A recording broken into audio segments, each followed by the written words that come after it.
पण finally propose असं केलं की नाही मग तेव्हा? नाही प्रपोज केलं नाही, ऑटोमॅटिक झालं. नाही केलं.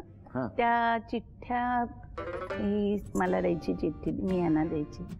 आणि मग असं करता करता आमचे सासरे म्हणाले की म्हणे अहो एक दिवस चिठ्ठी, मी त्या चिठ्ठ्या पुस्तकात ठेवायचो. एक दिवस एक चिठ्ठी पडली खाली, ती गेली वडिलांच्या हातात. मग वडिलांनी ती लगेच फोल्ड केली, माझ्या हातात दिलं. घरात लहान लहान मुलं आहेत, हे अशा टाकू नको चिठ्ठ्या. हे बाबा एकदम मस्त होते. बाबा आमचे खूप एकदम छान होते, भयंकर. सासूबाई पण. आणि नाही, कारण यात म्हणजे त्यांचं किती खिलाडू वृत्ती असते म्हणजे काय कळतच नाही. इव्हन लग्न झाल्यानंतर देखील तिला खूप सांभाळलं त्यांनी. हो, म्हणजे खूप काळजी घेत होते, खूप काळजी घेत होते. डोक्यावर आंघोळ करायचे, म्हणजे केस खूप लांब होते. आता हे सगळे गेलेत केस, एवढेच राहिलेत. तर ते असे वाळवायचे ना मी, तर मला ते पुसता यायचे नाही, कारण तिथे माझी आई पुसायची. इथे आल्यावर मला ते प्रश्न पडायचा, आता माझे केस कोण, पण सासरे पुसायचे माझे.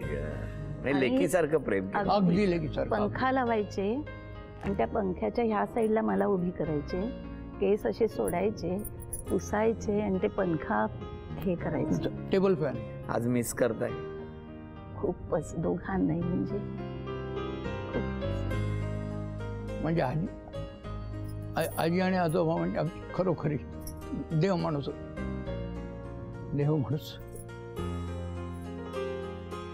बघितलं असं असतात, हसता हसता डोळ्याच्या कडा कशा पाणवतात, हो की नाही? पण शेवटी लग्न ठरलं, लग्न झालं, सगळं एकदम आनंदात, हो की नाही? व्यवस्थित, अगदी व्यवस्थित. या गप्पा सुरू असतानाच आता मी काही प्रश्न विचारणार आणि त्या प्रश्नांची उत्तरं जर तंतोतंत जुळली तर यांना दोघांनाही बक्षीस मिळणार. बघूया काय होणार. पहिला प्रश्न आहे, लग्नाच्या आधी पहिली चिठ्ठी कोणी कुणाला लिहिली होती? आजीने आजोबांना की आजोबांनी आजीला?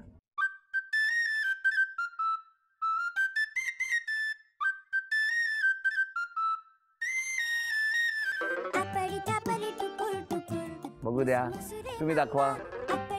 आजोबांनी आजीला. अरे वा, अभिनंदन. दुसरा प्रश्न, लग्नात जेवण तर असेलच तुमच्या, कुठला गोड पदार्थ होता?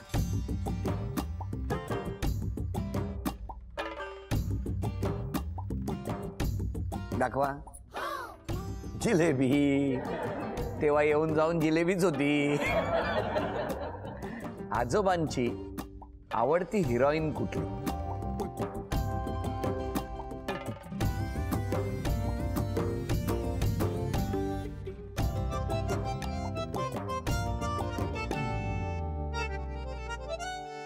दाखवा समोर, तुम्ही दाखवा.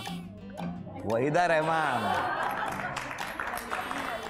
आजींचा आवडता गोड पदार्थ?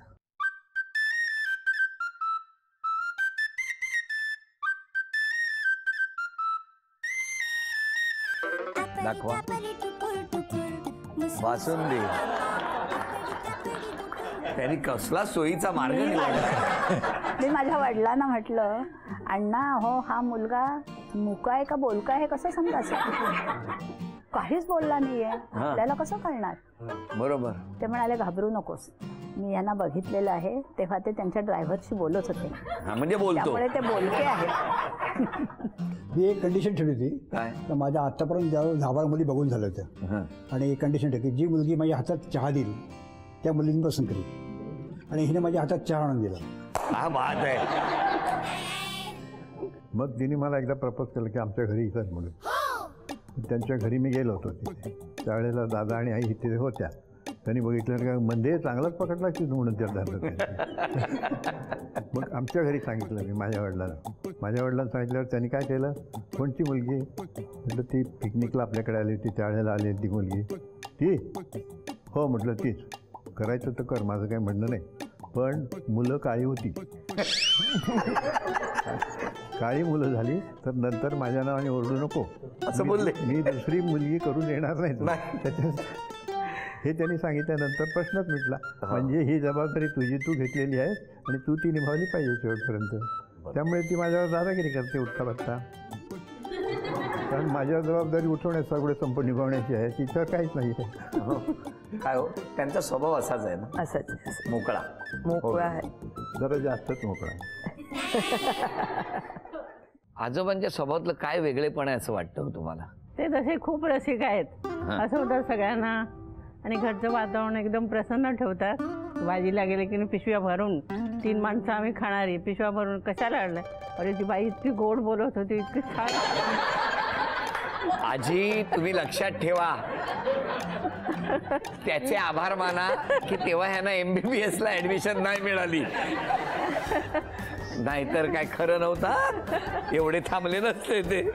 काही प्रश्न मला त्यांना विचारायचे आहेत आणि दोघांची समान उत्तरं आली तर बक्षीस मिळणार आहे. बेकरी मधला आजींचा आवडता एक पदार्थ.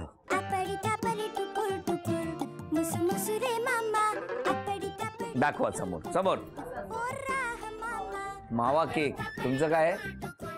खारी बिस्किट. हे कुठे खातेस तू? अंड्याचं. त्यांनी जरा स्टेटस वाढवायला वेगळं लिहिलं पदार्थ. आजींना आजोबांनी दिलेली लग्नानंतरची पहिली भेटवस्तू कुठली?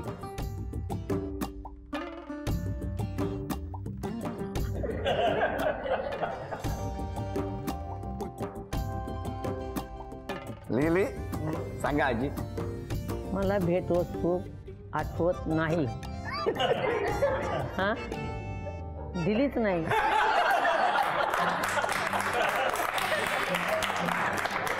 हे माहिती होतं, हा. आता तेव्हा बघितलेला माहिती आहेच, पण ब्लँक होतं. बरोबर, आता तर आठवलं. थोडी संधी द्या आम्हाला, म्हातारपण असल्यामुळे ठीक आहे. आठवायला. सोमवारचा एपिसोड असेल तर शनिवारपर्यंत तुम्ही लिहिलं तरी चालेल. काही काही आजी आजोबा तर वयच विसरले होते आणि मग वय विसरून यथेच्छ आनंद लुटला. काय सांगता आजी? म्हणत आजी आज होऊनच जाऊ द्या. काय तुमच्या सामने मला बोलायचे तेवढं मी बोलणार. 50 वर्षाच्या या यशस्वी संसाराचं श्रेय कुणाला द्याल हो तुम्ही? दोघांना. हा, दोघांना. तिने मला सहन केलं, मी तिला सहन केलं. मग काय का सहन केलं असे का म्हणाले ते? सहन केलं हा शब्द मला मान्य नाहीये. नाहीये ना? नाही. मला वाटलंच तुमच्याकडे बघून. हा, एकमेकांच्या साथीने आतापर्यंतची वाटचाल केली हे मला पटतंय आणि मान्य. त्याची सहमत. नाही ना, मान्य करण्याशिवाय पर्यायच नाही तुम्हाला. तो तुम्ही आधी स्वीकारला ना. ती आजींनी आजोबांसाठी किंवा आजोबांनी आजींसाठी गायलेली गाणी कधीही विसरता येणार नाही.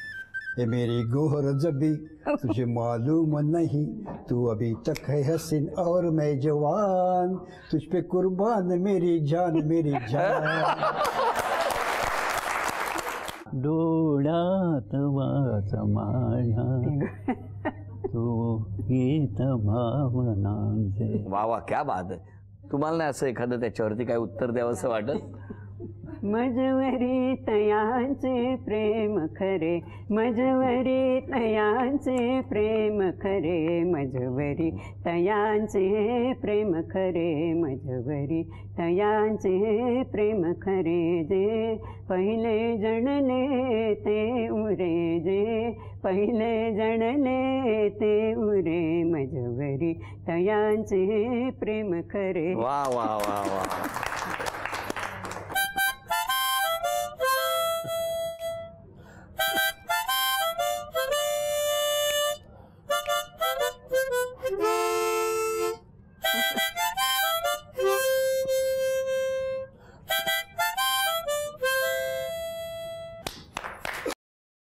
सकाळी त्याने ऑफिसला जाताना वेगळं शर्ट घातलेलं, त्याच्यात थोडा चिखल उडालेला म्हणून त्याने ते दुपारी शर्ट चेंज केलेलं.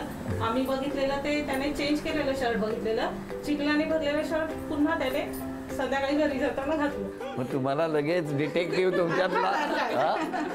बहिणींचा डिटेक्टिव्ह मनातला लगेच जागा झाला हो ना. जेव्हा जेव्हा प्रेमाचं असतं ना तेव्हा ते शर्ट बदलणं आयुष्यात एकदा तरी असतंच. खाजगीत सांगतो, मीही एकदा बदलला.